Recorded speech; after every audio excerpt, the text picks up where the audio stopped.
Véritable ville flottante où cohabitent 2000 marins hommes et femmes, le Charles de Gaulle est bien plus qu'une simple plateforme capable de projeter une quarantaine d'avions vers des objectifs terrestres, aériens ou maritimes. C'est l'élément essentiel d'un groupe aéronaval qui peut parcourir 1000 km par jour.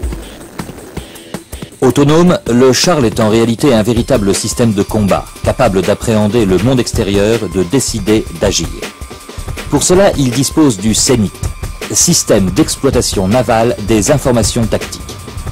Il reçoit ces informations non seulement de ses propres senseurs et radars, mais aussi de tous les bâtiments et avions du groupe aéronaval, et peut traiter 2000 pistes en temps réel. Le commandement peut ainsi visualiser et évaluer la menace, contrôler les moyens disponibles, préparer les missions aviation ou mettre en œuvre le système d'autodéfense. Autonome, le Charles doit pouvoir communiquer en toute sécurité et en temps réel avec les autorités nationales, les forces alliées, les avions, les autres navires du groupe aéronaval, les troupes à terre si besoin est. 3 systèmes de communication par satellite garantissent 50 liaisons simultanées et la délivrance de 2000 messages quotidiens. Les armes d'autodéfense mettent en œuvre des contre-mesures de guerre électroniques comme des brouilleurs et des leurres qui permettent de tromper l'ennemi, mais aussi des missiles comme le Sadral antiaérien à très courte portée, et en particulier le SAAM, système d'armes antimissiles, dont le Charles de Gaulle fut le premier doté.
Le système automatique de tranquillisation et de pilotage, en abrégé SATRAP, permet de mettre en œuvre les avions par mer de force 6 avec des vagues de 4 à 6 mètres.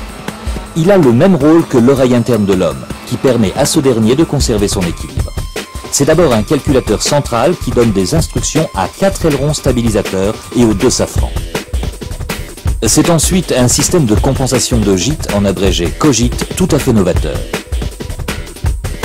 12 masses mobiles de 22 tonnes chacune, composées de wagonnets sur rail, sont déplacées par des câbles tirés par des treuils sous le pont d'envol.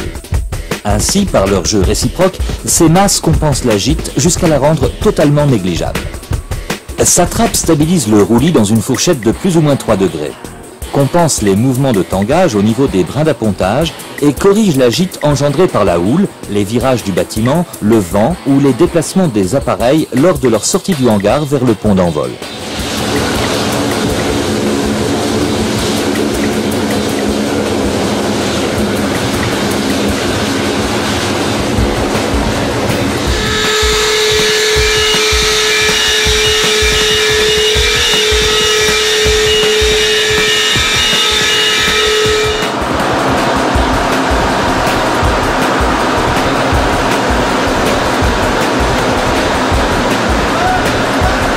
Le hangar aviation est servi par 2 ascenseurs de 36 tonnes de capacité.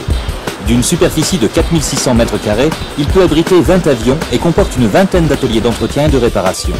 Depuis le banc d'essai des réacteurs jusqu'à l'atelier de maintenance des parachutes et des sièges éjectables. Catapulter et recueillir des avions de 15 à 25 tonnes dans des conditions météorologiques souvent difficiles sont des opérations parfaitement maîtrisées mais jamais dénuées de danger. Les informations météo recueillies, exploitées et transmises par le PC Environnement sont très attendues par les pilotes et les marins. Elles font également partie des paramètres couramment intégrés dans les systèmes d'armes.